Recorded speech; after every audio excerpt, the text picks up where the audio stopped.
Rien n'a changé pour la simple et unique raison qu'aucune mesure de fond, structurellement parlant, n'a été prise par les autorités américaines pour que le système policier et l'institution policière de manière générale, et je vais aller même plus loin, l'institution juridique puisse prendre les bonnes mesures.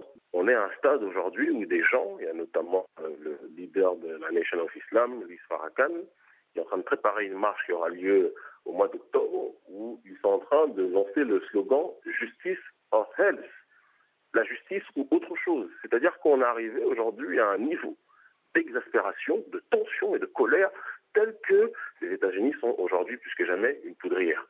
Est-ce que c'est une exaspération encore plus du fait qu'il y a justement un président noir à la tête des États-Unis? Bien sûr, parce que malheureusement, beaucoup ont été naïfs en croyant depuis le départ que Barack Obama, parce que c'est un noir, allait pouvoir aider cette communauté noire tant meurtrie, cette communauté noire tant blessée. Il souhaitait profondément que Barack Obama puisse se sentir concerné par le sort des siens.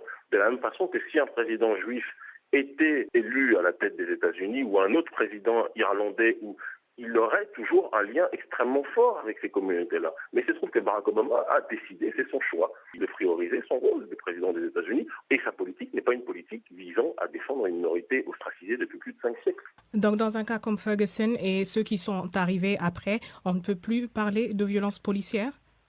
Pour moi, on est dans un continuum. On est dans un rapport où se mélange le conflit racial, le conflit de classe, et ce, depuis, j'ai envie de dire, 500 ans. Et quand il y a eu la ségrégation, quand on est allé au-delà de la ségrégation, il y a toujours des stigmates qui restent dans ces institutions, parce que les institutions américaines, elles se sont fondées sur le génocide des Indiens, elles se sont fondées sur 4 siècles d'esclavage des Afro-Américains. Elles ne peuvent pas du jour au lendemain se présenter comme justement ces nations qui passent leur temps à donner des leçons de démocratie. Est-ce que c'est aux Noirs de revendiquer à nouveau leurs droits civiques?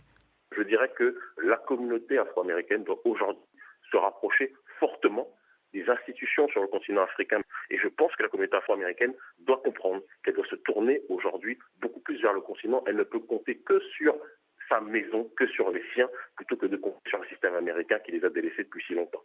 On a vu après Ferguson des mouvements comme Black Lives Matter se constituer. Qu'est-ce qu'il faut faire pour qu'ils aient un réel impact? Ce mouvement-là est né simplement après ces meurtres-là, et c'est déjà salutaire. Cela prouve qu'il y a une conscience populaire qui ne veut plus subir ce qu'elle subit. Ça, c'est important. Mais de l'autre côté, il faut être capable de voir aujourd'hui et aussi de prévoir, avoir une démarche prospective. Et en ce sens, il est nécessaire de rejoindre les mouvements déjà présents au sein de la communauté afro-américaine, ce que l'on appelle les mouvements black nationalistes, et tenter de faire tout ce qui est en leur possible pour que le sort des Afro-Américains soit pris en considération, de la même façon que si un Américain est touché dans un pays où il n'a même pas à être, même si c'est un seul Américain qui est en Afghanistan, les États-Unis vont se lever et vont dire arrêtez de toucher aux nôtres. Comment expliquer qu'avec tous les morts noirs assassinés récemment, comment se fait-il que l'Union africaine n'a pas parlé une seule fois sur ce terrain-là? Je pense qu'ils doivent être sollicités et qu'il doit y avoir une pression de la communauté afro-américaine sur cette réalité de l'Union africaine. Ça serait peut-être symbolique dans un premier temps, mais ça pourrait créer une fusion. Mais une chose est certaine, la négrophobie n'a jamais été aussi élevée aujourd'hui, et il n'y a que l'unité de cette communauté noire qui permettra à ces derniers de s'en sortir.